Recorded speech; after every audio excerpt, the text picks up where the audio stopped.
sembah niring ulun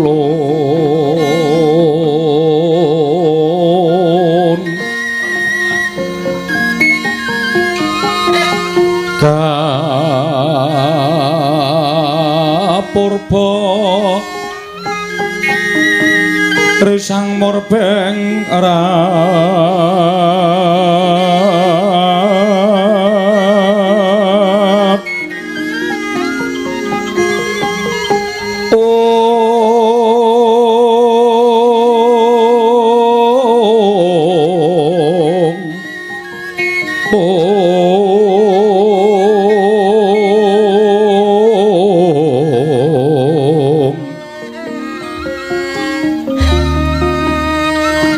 ing sahanane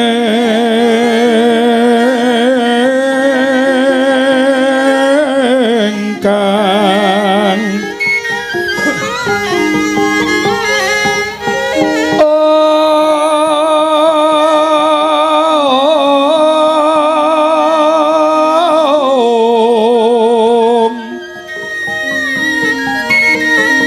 iwan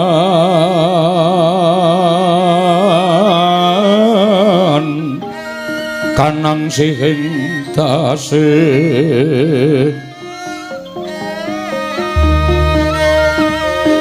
mawe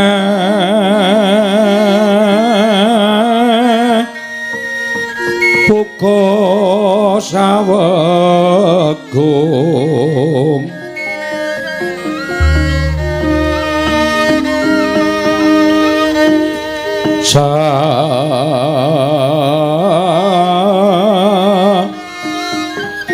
gum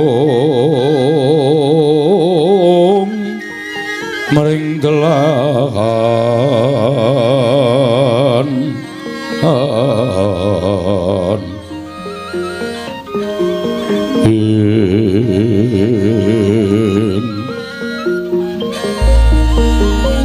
iwan kanang mamujeng ngori jeng nayageng rat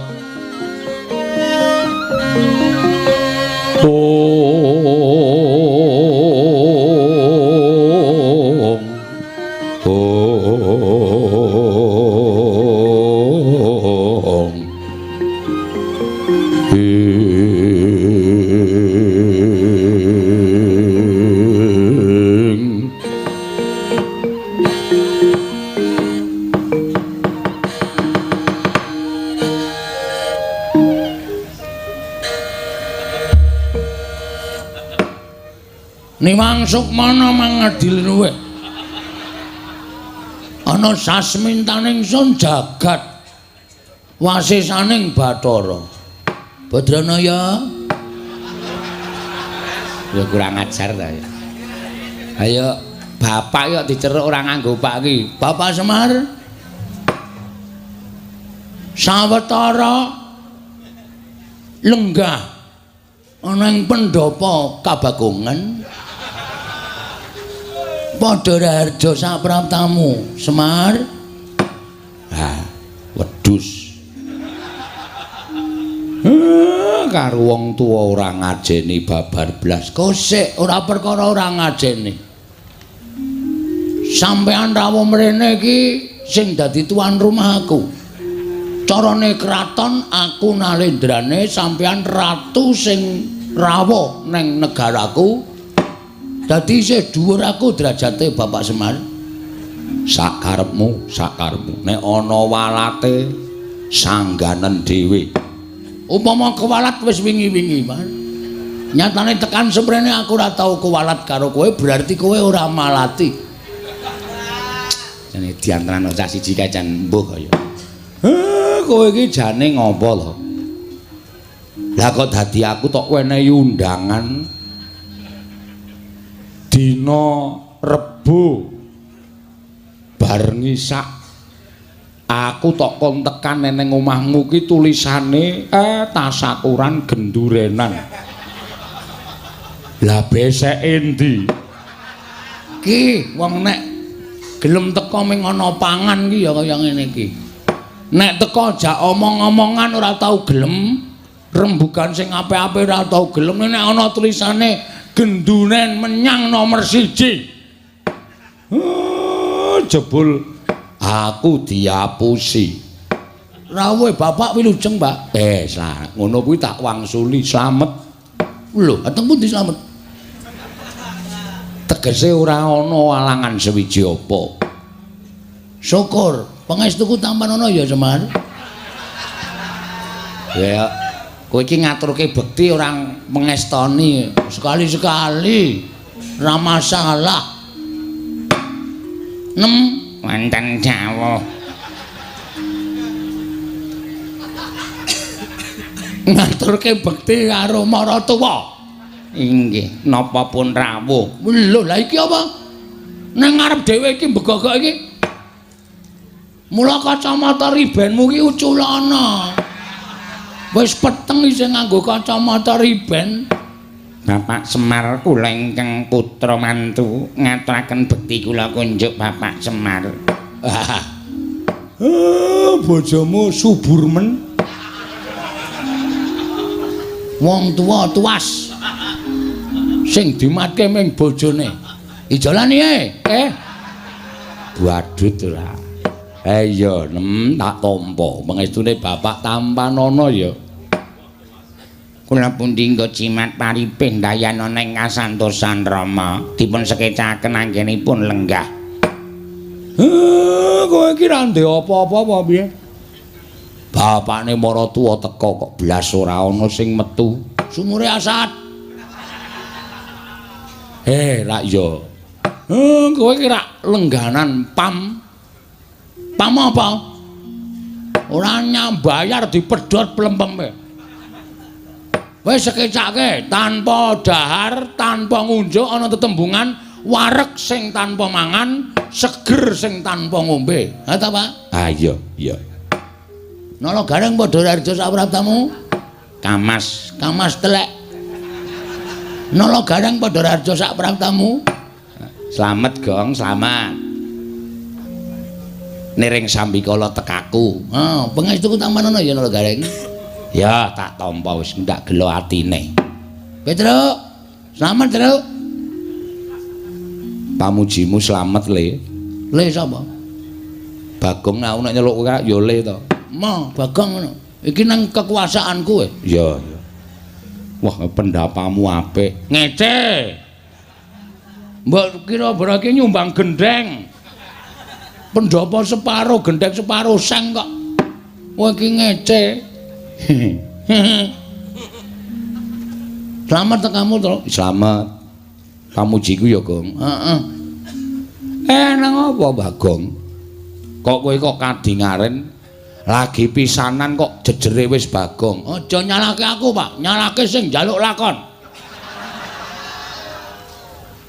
Dadi iki disetremeng upama aku kuwi diluputke, luput sing njaluk lakon. Iki lakon ora ana, Pak. Kudu tak karang dhewe. Ya wis ora apa-apa. Ning ya ora masalah ngono kuwi kanggo supaya pikirku dipecut piye carane iso membentuk suatu cerita sing bengi iki disuwuni karo panitia besok meneh iki nek ora ana lakone matur karo panitia supaya matur nek lakon iki ora ana njaluk ganti wis tenan dilongi bayare wis kudu dilakoni apa-apa iki ana tetembungan dalang ora kurang lakon iya Andra ingkang puspita kosek urung-urung kok wis suluk ya piye? Iki wose wigati iki dikandhake sikik terus lagi mengko handrah ingkang. Wah iya rung tau melu jejer. Iya, Bagong kowe iki jane duwe niat apa? Mengkene, Pak. Bapak wis ngerti to, tumpukan wedi nang ngarep kae. Nili ana ning jero omah, wis ana semen 3. Ngiring omah kae wis ngrumbukke kerakal aku saka kali. Iya. Niatku aku pengen bangun desa. Wah, padha karo aku dek mben aku bangun desa, bangun desa kuwi tegese mbangun ora kok mbangun fisik ora. Ning batine masyarakat Karangkadempel tak bangun. Ning batine masyarakat Pringapus wis apik kabeh. Iki aku arep bangun fisik, Pak. Oh, ngarep omah kae arep tak cor. Terus pojok desa kae arep tak wenehi WC umum. Mergo kebiasaane wong nggon aku iki Pringapus iki, Pak. Nek do bebuang ki nang kalen. Monggo ora mili. Dadi siji sing marai aku ki kepengin bangun desa kuwi supaya bersih. Tegese kersikan kuwi ya ngibarate kaya dene iso nuwuhake kesehatan, ta Mir? Papan panggonan lingkungan sing apa jenenge kuwi resik kuwi bakale nuwuhake kesehataning raga lan jiwa. Heeh. Nah iki arep tak jak ayo to. Padukan Pringapus ki padha digawe resik, dalan-dalan digawe resik, pinggir dalan dikeki wit-witan supaya eyup. Merga lapisan ozon. Bagong kok tekan lapisan ozon barang iki. Iki wis arep entek. Ngono. Mula jagat ki ketok oleh panas banget ki merga wit-witan wis ora ana. Ha iki merga lapisan ozon ki wis menipis. Ozon ki apa, Gong? Sirup. Kae orson. Wah, lah kok iso omong kok radong. Ozon iki apa to? Ozon iki apa? Ozon nika pelawak saking Betawi. Kae jojon. Goblok kabeh. Lapisan sing melapisi ngantariksa. Mantap, Pak. Wis. Mbah perkara bener apa luput? Sing penting aku iso ndelaske ya, Pak. Nah iki arep tak bangun. Heeh. Supaya dalan desaku kuwi apik, becik, tur resik. Mengko nek wis desane kuwi apik, lek ku mbangun fisik ana ing desa Pringapus iki wis kelakon, apa ta sebabe arep tak gawe gotong royong. Merga jroning gotong royong kuwi ana kamanunggalan. Jroning manunggal dadi siji kuwi engko ana rasa karukunan. Nek wis rukun manjing dadi sedulur mujudake desa Pringapus sing ayem trentem nering sambikala uripe kebak ing kabungan. Ha ta, Pak? Iya, anjreng kang gosek. Ora kesusu to. Bola-bali kok mung hunjrah-henjreh. Ya apa ya, Pak? Kosike. Ya, kabeh mau iso tak tampa. Ning rak ya mawa ragat to. Iki ngene. Rawuhe bapak nolo gareng karo Bak Petro kuwi tak suwun apa duwemu dolen, Pak? Kok didol kuwi nggo ragat apa? Iki lho, mbangun desaku. Kosek sing dadi pengareping desa Pringapus ki sapa? Aku. Ha kok sing didol kok barangku. Ha kowe bapakku. Kowe ora seneng nek anakmu ora sukses le mengadakan pembangunan desa Pringapus. Ha kuwi jenenge kowe iki mbangun desamu ning nyengsarake sedulurmu. Luwih becik sedulurku sing sengsara, mbangane kawulaku. Nek ngono ta? Montormu Yamaha Jilimahe didol. Aja kanggo golek ramban ngalor ngidul le. Nggo makani wedhus e ora. Wedhuse didol sisan. Dadak arkoso golek ramban. Terus trontongmu didol. Ah, cuma. Moh ae dienggo golek wedi kok ya. Nggo urip sedina-sedina kok. Ha iki aku nyuwun penganu apa iga pretekle Bapak. Piye carane supaya apa sing tak tindakke iki bisa kelakon. Heeh. Ning aku mau ngebot-boti para kawula. Aku mau njaluk sumbangan per RT ngalor ngidul. Mau aku pengarepe darani wong tipis. Ning asline ya tipis tenan. Sik nek kowe duwe niat kaya ngono kuwi janjane sing tok jak rembugan aja aku. Lah sapa? Sapa? Sapa? Kowe iki rak ndek bendara to? Ndara Pandhawa. Ndara Sinuwun Darawati. Sinuwun Mandura. Pirang-pirang bendaramu nek kowe matur kanthi apik-apik. Luwih-luwih kowe nganggo sapa sral. Apa, Pak? Sapa sral? Mari ra jegose nel.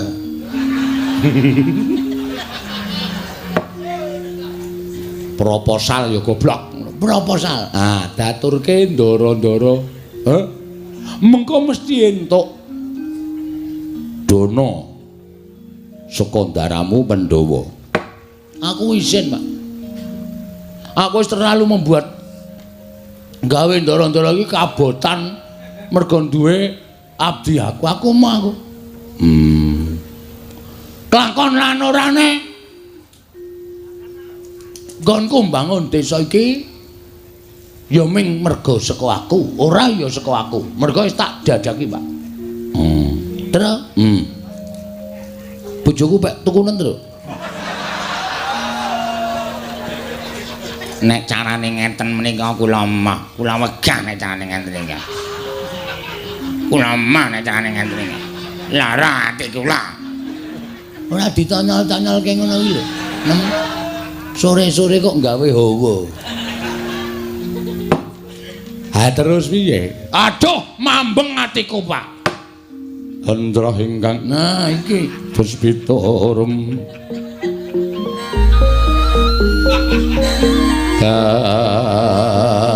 kasilring samirana mrih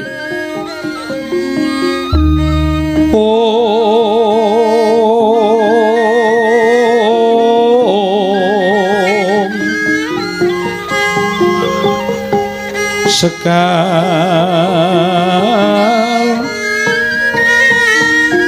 kadung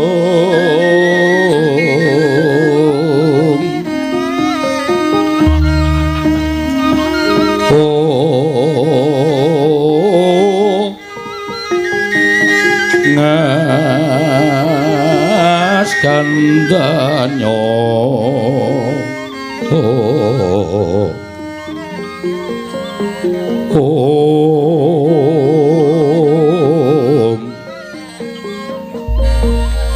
maweh raras renaning griya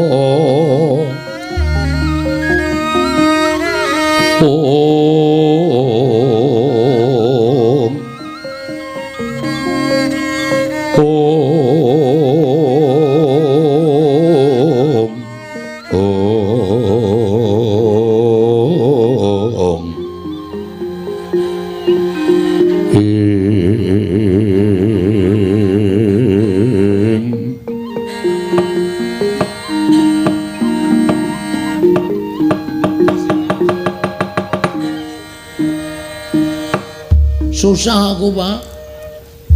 Susah tenan aku. Aku kebacut biawarake mring kawula sak desa Pringapus tak kelumpukke nang omahku kene. Aku nyewa to sistem sound system tak wara-warake. Aku kepengin gawe kesejahteraane masyarakat sarana aku mbangun Pringapus. Ning barang aku lumpukke dulur-dulurku blas ora ana sing bantu. Bapak ya ora bantu terus piye? Aku kudu golek srana nendi wis, Pak. Bayangno. Monggo aku mesti isin. Tak wangeni sok minggu ki wis wiwit gotong royong. Ngecakke semen 3 kae. Wis nek semen 3 ki ngecor ki arep tekan ngendi? Wong ngecor ki paling ora semene ki ya sedia 150 sak ngono apa piye 200 sak. Sing nggo tuku gundulmu ye. Malah nesu to kok ora diomong kok malah nesu ora. Ameng 3 e. Oh, kuwi adol pit. Ya piye gong piye tralaku nek kon bantu ya ora iso wong nyatane kowe iki ya wong sekeng, aku ya wong ra duwe, bapak iki ya wong ra duwe. Apa kowe tegel? Bapak adol apa-apa supaya penjangkane anake kelakon. Tegel. Oh, lha edan. Aku iki wong Tegelan kok. Santai aku. Ning yo mesakno bapak. Wah, wis pusing aku to. Apa-apa wis kontal apa minggu ngajeng para sederek kita kerja bakti. Para sederek-sederek kula dusun pring apus sampun ngantos ngedalaken menapa-menapa. Nyamikan kula piyambak. Wis tak gorengke balok to. Oh iya. Balok wakayu rumahmu. Karo tak gaweke teh tanpa gula ya sanane. Ning sing arep dienggo srana bangun apa coba? Heeh. Monggo mbutuhke werna-werna pojok kae wis tak kocaki, wis tak apa jenenge? Pondasi sing wis umume. Oh. Mengkari ngedekke, mengkari golek wesi. Woe. Aku iki nyolong entuk loro e. Aku ngarep bangun desane kok nyolong kuwi lho. Wis apa-apa ta sing penting rak dienggo Robin Hood e. Oh. Nyolong nek dienggo kesejahteraan masyarakat. Iya. Lah terus arep kepiye? Piye Mir? Ra meneng wae ora mencap-mencep kowe. Aku dhewe mgagas kowe iki bingung. Sesuk meneh iki nek ora duwe apa-apa ya aja sok janji. Lah iki lho ning kene iki kowe tak kandhani menengo dhisik. Wong iki diukur karo kekuatane, ngono. Aja mengko ndak diarani cecak nguntal cagak cebol nggayo wulan kakean gluduk kurang udan. Kowe iki suaramu ngebak-baki desa ning ora tau ana nyatane. Nek caramu kaya ngono kuwi, engko nek kawula ora percaya karo kowe, masyarakat ora percaya karo lemu dadi pengarep piye? Mung janji-janji tok, ora ana nyatane. Ngendi sing arep ngecor dalan, endi sing arep gawe WC umum, endi sing arep gawe pos ronda tok ucapke kabeh. Ning kowe ora ngukur karo kekuatanmu. Ayo coba. Nek wis kaya ngene iki sing susah sapa? Arep aku ki beda desa karo kowe, aku wis manggon ning Karang Kadempel, ning nek ngerti gegayuhanmu ngono kuwi adekku ki melu susah. Mikir mergo kowe iki anakku nek nganti apa sing dilakoni anakku ora kelakon, kowe wirang. Apa rumangsamu kowe ora mirang-mirangke Semar? Heeh. Bagong kae sapa to? Anake Semar. Memper wong bapakne wae ya kaya ngono. Ora mung mirang-mirangke bapak. Kakangmu loro iki tok wirang-wirangke kabeh. Kae dulure sapa? Dulure Gareng. Kae adine sapa? Adine Petruk. Kowe iki wis tuwa ning uteke kaya bayi. Heeh, ngresuk sok ngombe iki aku sak Pak. Udus. Aja kaya bayi, aku ora iso disape, Pak. Cerewet. Bathukmu Monsrobil. Kandhani kok mesti sembrono. Hah? Mumpung saiki durung nglakon, kawula pring ngapus desamu kene kelumpukna. Kowe ngumumke nyang kawula apa anane dikandhake nek Dana Prabeya urung mlumpuk. Mula nggone ngecor dalan diundur. Maju Pak kowe ngecor. Maksude wektune diundur piye? Njaluk wektu 3 sasi 4 sasi supaya iso klakon. Ning apa sing tok janjekke aja tok apusi. Tegese tetep kudu tok lakoni ning njaluk mundur. Mergo aku percaya penggalih kawula iki mesti ya bakal iso nampa nek kaya ngono kuwi. Ning nek kowe ora gelem mundur, tok tekati, kowe nyengsarake awakmu dhewe. Urung ora urung mesti mung kowe adol apa-apa. Pekarangan tinggalane bapak iki mesti tok dol. Kuwi ora apik. Sing ngomong sapa? Pekarangan aku ora tuku kok. Mengentuk tinggalan kok didol ora masalah. Wis payu Pak. Lah rak tenan to. Badut tenan kok. Iki mengkari tanda tangan. Wingi aku dikon tanda tangan ra iso. Oh. Anjuk piye lho iso payu kok? Cap jempol. Cap jempol iki jempolku pas loro. Terus iki sesuk 3 dina kas iki payu. Mbok kuwi ditukokke. Aja. Tak nggo tuku lemah meneh. Nek ngono kuwi apik. Ngedol warisane bapak ning tukokke lemah sing luwih jembar tok tomboki. Sing ngomong sapa? Luwih ciyut. Pancen setan kan. Kuwi apike dikapake ngono kuwi blebeke nganti mati mbok wis. Wong cah kaya ngono bapak ya betah-betahe ngopeni. Mula unduren diundur. Ngono. Njaluk wektu karo kawulamu pirang dina, pirang sasi. Sak kuwate, sak mlumpuke dhuwitmu. Isin aku, Pak. Wis tak deki tendae. Ngendi? Dalan ngarep kae. Eneng tenda cilik mau kae. Kae nggo mlumpuk masyarakat. Terus engko karo nggo nyampur semen. Heeh. Lek nyampur ya gotong royong. Gotong royong suwen nggon aku biyen tak sewake apa molen. Wah iya. Ha iki membengkak meneh malahan. Nyewa molen. Ayo kuwi. Tukoke wae ah, cah cukup kok. Wah iya. Sing isine nanas apa gedang. Ayo molen panganan karo molen semen. Goblok banget cah ora. Sing isine nanas ki nggo giling apa? Giling mripatmu ki apa piye? Gareng aja emosi. Mangkel aku suwe-suwe. Ngene wae, Pak. Bagong ki anake bapak. Iya. Bagong ki anake Semar. Mula Bagong nek ngucap ya tanpa beda kaya dene Semar. Aja ngucap sing aneh-aneh lho. Aja ngucap sing aneh-aneh. Iki kok nek kowe ngucap sing werna-werna, aku ki ngerti kowe iki sapa. Dadi kowe iki nek ngucap aja sembarangan. Nek lemu ngucap kuwi ming lair tok ora apa-apa. Ning nek tekaning batin suarane Bagong ki meh padha karo ucape Semar. Mula aku arep sumpah, Pak. Bagong, Semar. Santai wae to. Tenang wae. Aku ngelekke karo kowe. Gong ora sembrono lho, Gong. Bapak ki wis ngendika, tur aku iki wis ngerti sapa jatine kowe. Bapak ki wis crita karo aku. Nek jane kowe iki anake bapak sing tuwa dhewe. Ning karo bapak digawe ragil. Oh bapak tak takoni, Pak Bagong enek kurang ajar kok ora tau kualat ngopo. Bapak ki wis crita karo aku mergo kowe iki dudu anake bapak ning kowe iki ayang-ayangane Semar. Kowe iki mbiyen ngetutke Semar nomor 1 mbangane aku karo Petruk. Mula bapak tau kandha, kowe nek diucapi Bagong kae njaluk ngapura. Mergo ucape kae dugeni mandi tenan. Gong ora macem-macem lho. Ora macem-macem lho, Gong. Aja ngucap sing werna-werna. Kira-kira kowe ora kuat ndandani utawa ngleksanake nggonmu mbangun desa, wis cukup diundur wektune, rasa ngucap sing aeng-aeng. Ngene, Pak. Reng, Truk, Mar. Aku arep ngomong karo kowe. Aku iki nek nganti gagal pembangunan desa pring ngapus isen.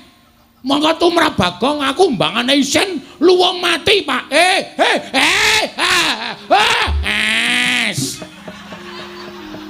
Ngendika sing apik. Kowe mundur 6. Tutuk ketel ndasmu lho.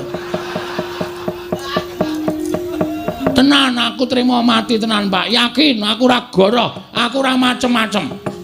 Nek nganti aku ora kelakon nggone mbangun desaku iki, ora ujar ora kaul. Najan ndro ngerti dalane, aku munggah ning kayangan, aku gugat karo dewa-dewa. Bagong kok mengguwe gegayuhan kok ora kelakon ki dewane sing ora adil, Mar. Sidhem jroning pasewakan wadya kung tanpa sabawa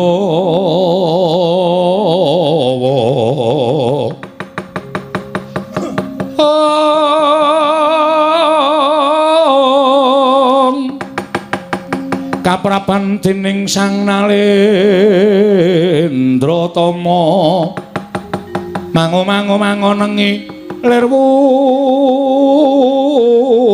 sing duka cipta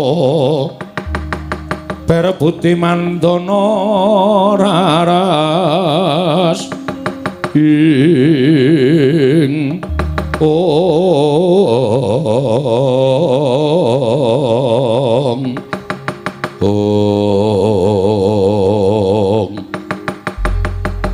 nalika semanten wis kawiyos ucaping Lurah Bagong ingkang dipun kuwatiraken dening Lurah Semar Badranaya.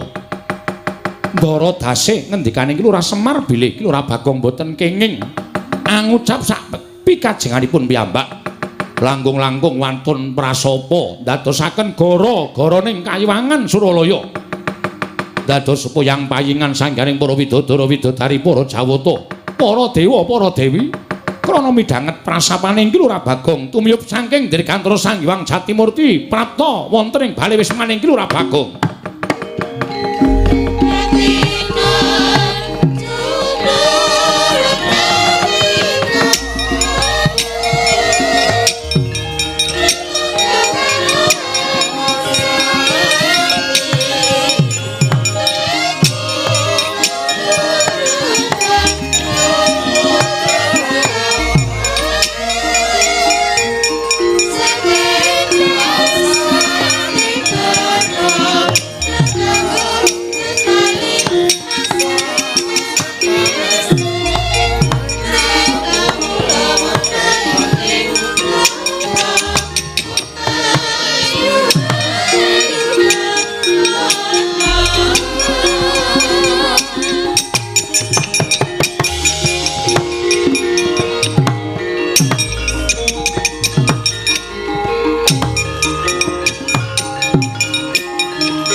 Mendak alon tata trapsilanira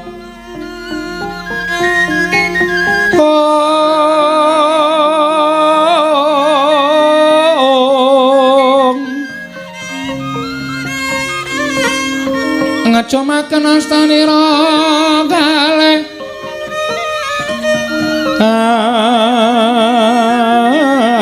astanira kalih pisan yen ngandika magawe Branta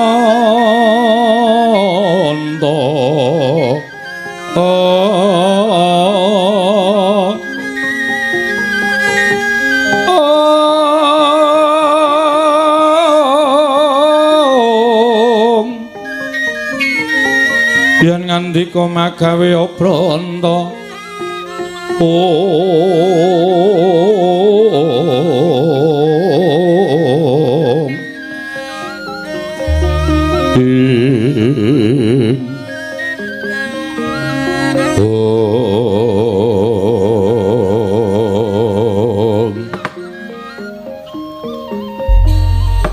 Mongki nek dikandhani ora nggugu ya wis kaya ngono kuwi. Bareng Bagong muni aku trima mati munggah ning kayangan gugah ning kayangan Warataya. Iwang Pikulun Bathara Guru Tru. Wah, Bagong ngandhan-kandhanane ngeyel.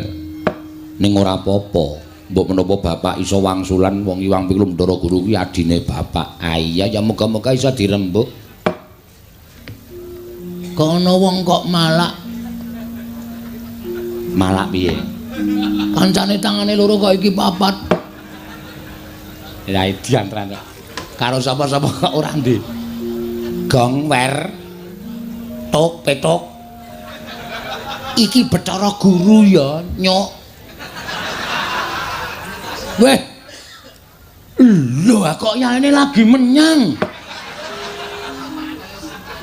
Murid lek ngenteni ra ya Ciraka to.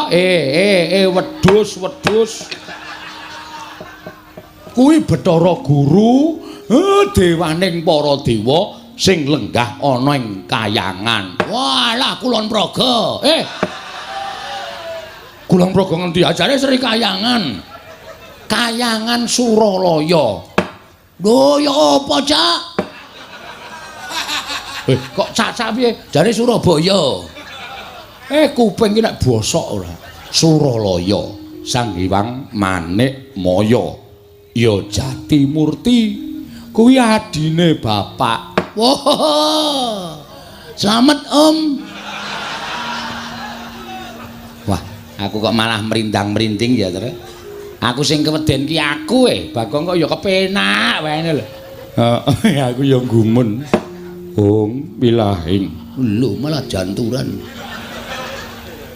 Awikna mastu namat sidam. Bagong halus banget. Wangsulan. Kula Sang Hyang Pukulun ulun ngejawantah ana ing wisma kita. Piye iki? Ulun ki sapa, Mbak? Ulun ki aku. Antil modar we. Jare Semar ganti Ulun, engko ganti Ki Ageng. Ora positif. Wah, suwe iki le ngedongke Bagong suwe. Ene tak andani ngene. Basa dewa, kuwi nek ngarani aku Ulun. Iki sing positif piye? Ulune iki apa kowe? Aku ki Ulun, kowe kita dengkulmu mlocot. Aku wis terkenal Ki Lurah Bagong ganti Ki Lurah kita. Luweh ora omongan. Bagong, dalem Ulun kuwi aku. Telu saiki. Ki Ulun. Kita kuwi kowe. Ora masalah, aku kita dhewe ora masalah kok. Dibot telu ya ora masalah. Pak, kowe iki wae sing ngendika, Pak, nek Bagong ora rampung-rampung. Kakang Semar. Apa Guru? Kula ingkang sowan, Kakang. Iya. Slamet tekamu. Basa Mil. Karo dewa kok ora basa. Iki adine Semar, Gong. Ayo aku mau nyeluk Om kok ora diwangsuli. Kowe aja nyeluk Om. Kuwi iki guru adikku. Slamet tekamu, Guru. Pangestunipun Kakang Semar. Niring sambikala.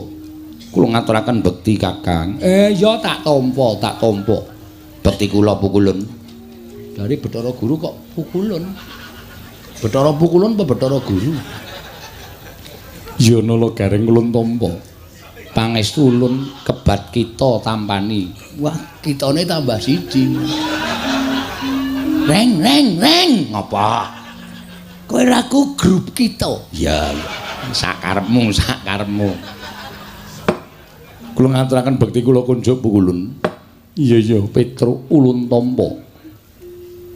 Pangestu ulun tampanana kebat kita tampani. Telu saiki. Kitane tambah siji. Petruk ya melu grup kita. Weh, gareng ki curang kuwi. Mau melu grup ulun saiki grup kita. Sing positif. Bagong. Nun. Apa to sababe dene jeneng ulun prapta ana ing wisma kita? Niki malah angel lek kula jawab. Wong sampean sing rawuh kok sampean paring pangandikan apa to sababe? Ambuh.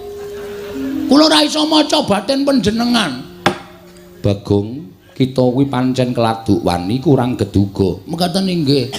Kula ngaturaken bekti kula kunjuk ngersa paduka Pukulun saking kita Pukulun. Iya, ulun tampa. Nggih. Pripun ulun? Rawuh panjenengan ulun wonten ing Omah kula menika wonten wigatos menapa ulun? Kita nyuwun priksa kelawan jeneng jeneng Rika ulun. Kakang Semar. Piye? Aja sambat mumet lho. Dewa kok mumet ya ora ana. Nggih. Anggen kula prapta wonten ing mriki krana kula menika midhanget dhateng prasapanipun titah. Wondene titah ingkang prasapa menika kala wau boten sanes kejawi namung Bagong, putranipun Kyai Semar, Kakang Badranaya. Monggo sejatosipun Bagong menika rak sanes putra panjenengan Kakang. Nanging menika dumados saking wewayanganipun Kakang Semar. Duk nalika Kakang Semar minggah wonten ing Kayiwangan nyuwun rencang dhateng ingkang rayipun Jatimurti tumunten kula sowanaken Sang Hyang Bathara Tunggal. Dening Kanjeng Rama ayang-ayanganipun Kyai Semar dipun puja wujud lare. Inggih menika Bagong. Ateges Bagong menika kekiyatanipun meh sami kalian Kakang Semar tinimbang Nala Garing menapa dene Petruk mila sakmangke wungsal wangsul kula wanti-wanti Bagong menika menawi ngucap sampun ngantos ngawur mangke mindak kedadosan saestu amargi ngibaratipun Bagong menika idu dados geni. Ngapusi iki. Kok ngapusi piye? Aku wingi ngidoni uwuh ora kobong. Aten nek itu dadi gini do kaget kabeh. Angger tak idoni nyas, Maksude itu dadi geni iki sak ucape dadi. Oh, ngono ta. Iya. Mila sasampunipun Bagong menika kala wau prasapa utawi sumpah. Kakang Semar mugi dados ning kawuningan kayangan geger. Kathah sangganing para dewa dewi ingkang boten kiyat nampi sumpahipun Bagong sami kepelajar nungsang puyang ninggal dhateng kayiwanganipun klebet Suralaya horeg. Rungkat bali Martya Kunda. Nalika semanten tumuli kula niti priksa dhateng kawontenanipun jagat jebul Bagong ingkang ndawahaken prasapa. Ing mekaten Kakang, kula nuwun sewu. Boten ateges kula wantun dhateng Kakang Badranaya, namung Kakang kedahipun nglenggana dhateng kalepatanipun Bagong. Mila dinten sakmangke kula piyambak boten utusan dhateng sinten-sinten, namung ingkang rayipun Jatimurti piyambak ingkang badhe amethuk dhateng pun Panakawan Bagong. Sakmangke kedah nampi pidana saking kadewatan krana sampun wantun damel geger kayiwangan satemah rengat bali Martya Kunda manik Kakang Semar. Kagatri sang kapirangu rinangkul kinempit kempit dosang reknaning bawana ing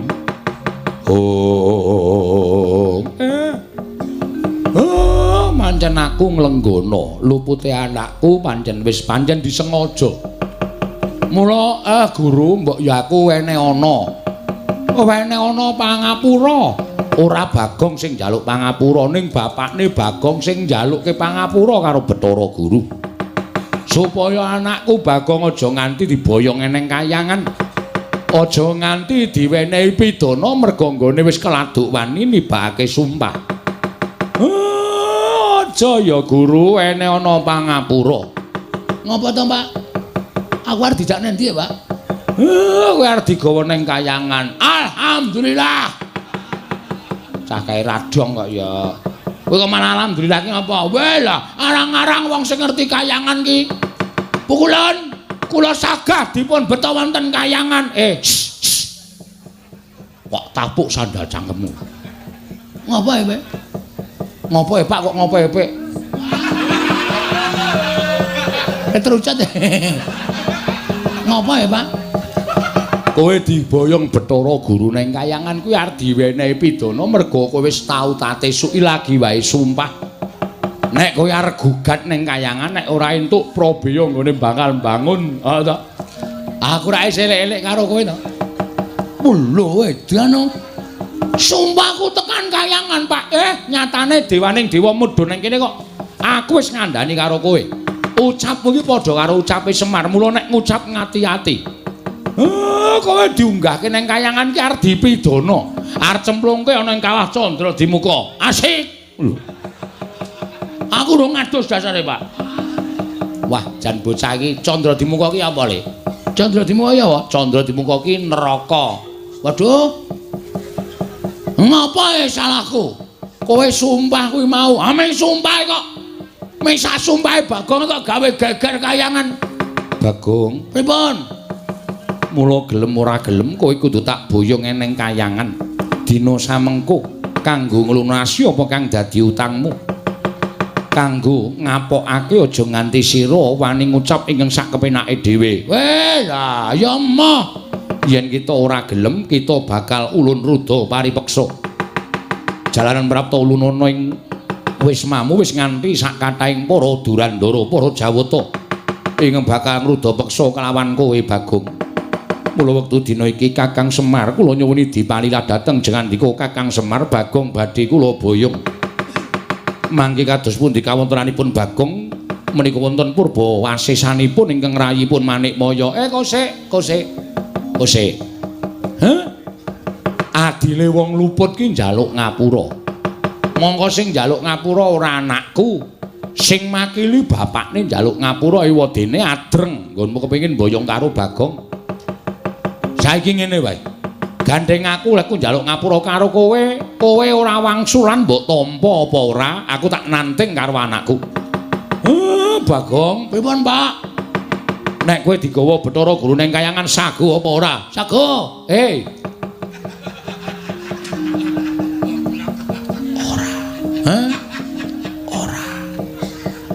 Ora. Engko. Nek kowe diboyong ning kayangan sago apa ora? Ora, Pak. Ah, bagus. Nek kowe ora sago, tegese Bathara Guru arep meksa karo kowe. Nek kowe arep dipeksa karo Bathara Guru, kira-kira kowe piye? Ngibarate kaya dene cacing kepidak menungso. Kecekel tukang mancing. Dinggo umpan. Ora tekan gone kanggo ngawat ngomong wae. Cacing kepidak menungso ki ngolet. Buta mbales, Pak. Aku ki menungso.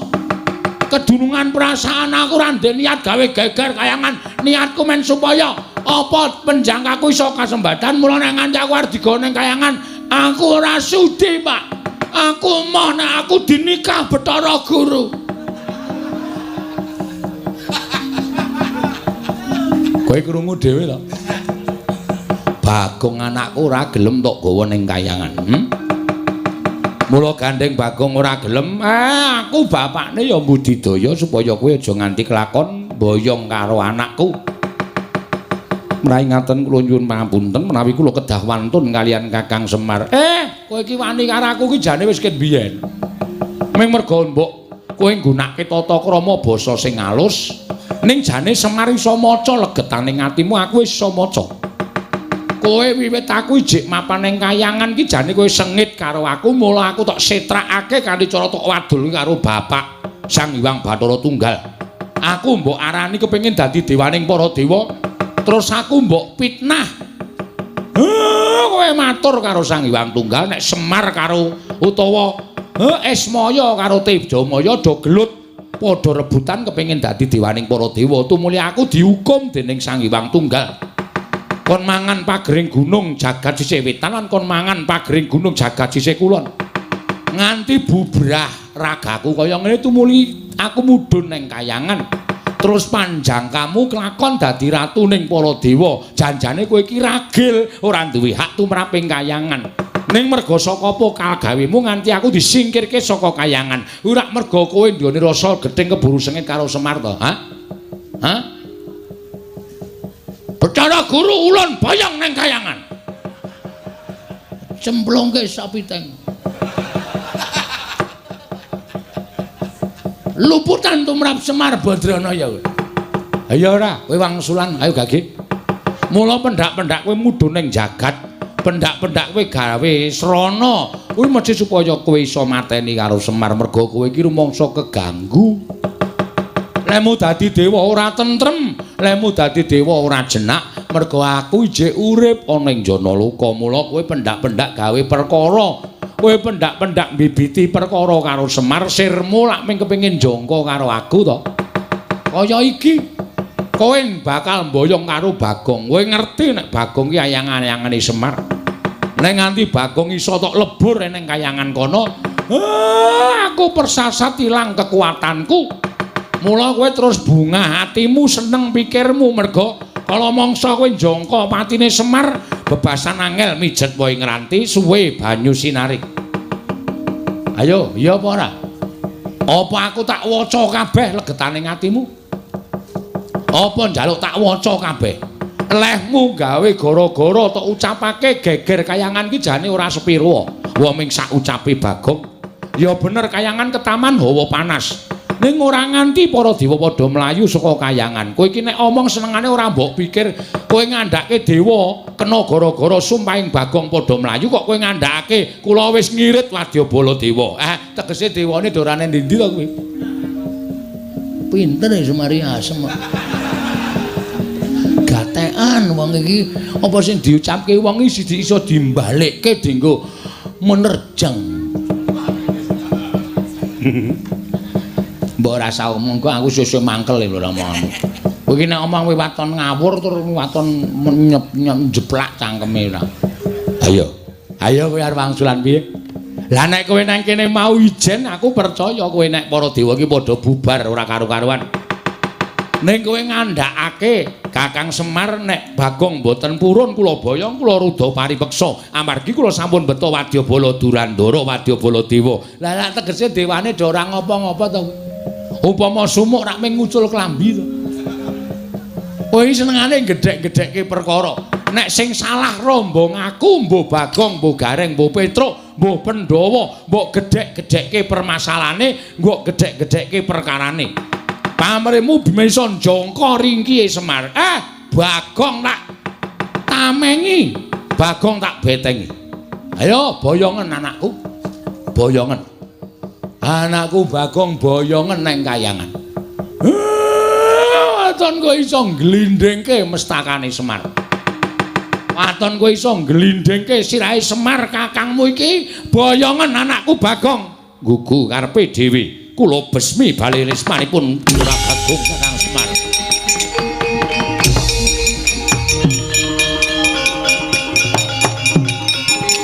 Matur nuwun, Pak.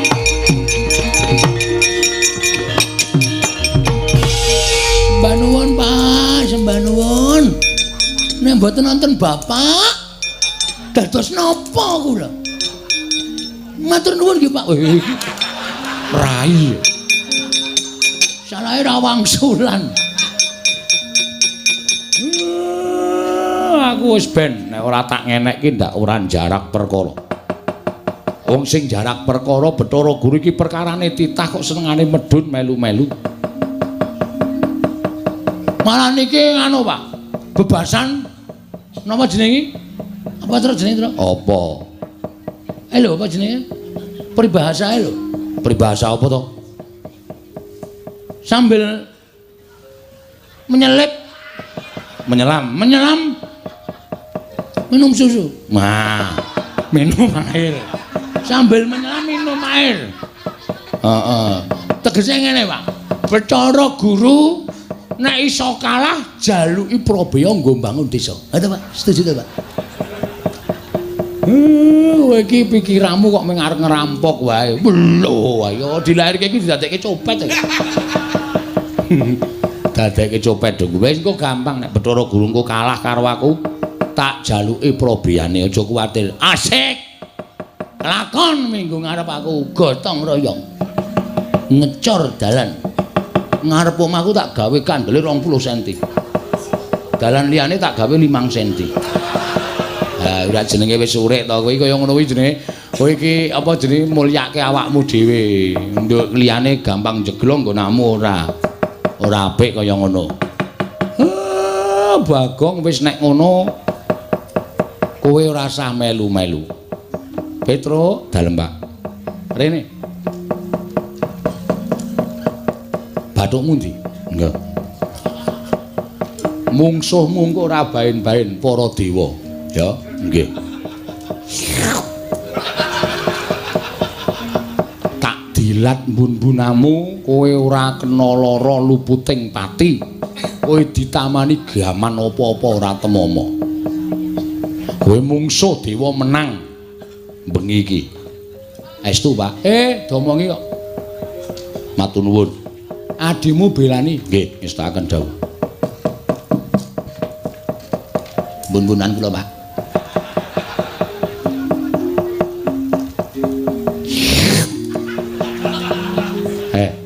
Wah, maknyes. Dian. Kula ditumbak ya ora temomo, ora. Disuduk keris ya ora temomo, ora. Di circle ya ora temomo, ora.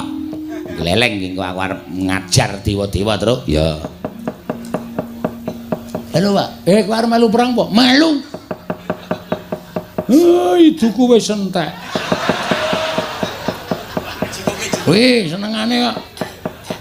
Liyane wis waton teles. Aku ora kepoyo. Gak aku mer. Eno. Lara dikai aku ora. Wis. Wah, edan. Nang mripat Padang ya, Tru. Ketetesan soalnya. Kula mboten lega ra sing manah kula.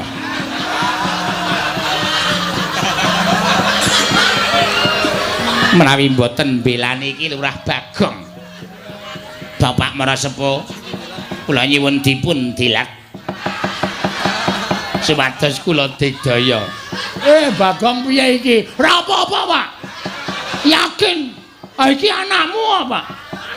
Iki anakmu padha karo kulit dagingmu. Kowe engko ndak duwe panyokro bawa sing ora-ora karo aku. Iki sing njaluk bojomu lho. Ora masalah, men bojoku gleleng. Ngombok menawa melu perang ya nem. Nggih. Monggo iki Lurah Semar kula aturi ndilat dhateng kula. Bagong piye, Bagong? Waduh piye ya? Nun bathuk. Oh nggih. Lali kula. Yen pangapunten Bapak Semar ngen bathuk. Ngono bungkuk ora.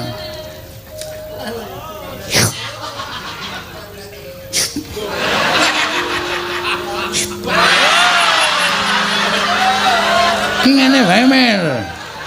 Ya saiki dijajal kadegdayane. Bapak ana menang sapa? Aku wis rong sasi ora lho, Men. Kowe kok ku mau wani ora. Kegedengkelmu Bapak. Wong penyanyi kula niku kalian bapak menika sampun kados anak dhewe. Ampun de panyongkra buwon sing mboten-mboten. Niki ming demi keamanan supaya mangken wonten dewa sing mlebu wonten ing Bale Wisma panjenengan menika kula ingkang adepi. Kula wusu. Oh, bojomu iki anu apa mbiyen olahragawan pencak silat to. Heeh. Wah, kuwi pothok mbiyen. Ngarat boto papate prel ngono. Padha aku. Aku ngarat kerupuk 8. Oh, kerupuke.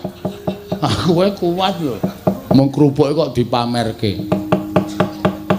Petro dalem, Pak. Nala Gareng Bathara Guru nek pancen nggawa wadyabala. Dewa dirampungi. Oh nggih, ngestaken dawuh. Aku muling karo kowe ya. Dewa iki malati, nggih.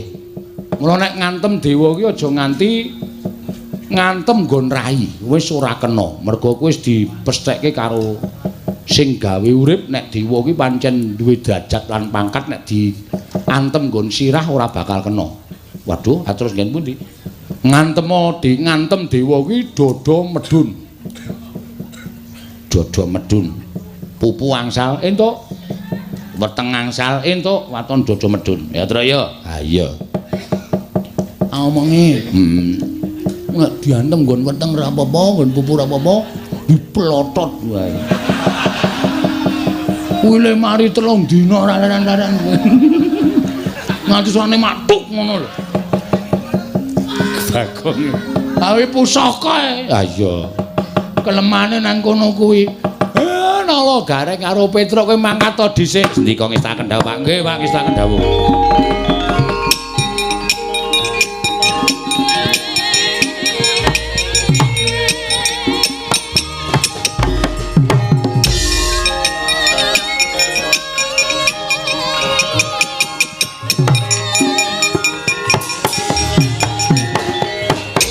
Aleman Petruk.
Kowe rasa kuwatir, mengko sing tanggung jawab aku. Sing tanggung jawab aku. Nek ana murinane Bathara Guru tak tandangane. Tak tandangane Bagong. Oh nggih, pangestaken dawuh. Sapa iki mbantemi gendeng iki? Lho. Kok saya akeh sing mbandemi? Kae kawulamu ngopo? Takonane, Pak. Enten napa niki lagi pepanggihan kali Bapak kok? Yaketen kok dereng limbukan niku napa? Ngomong-ngomong wae niku ngetapke para kawula nek ora ana limbukan trima mulih. Oh iya, heeh, aja kuwatir wis. Tak langsung limbukan.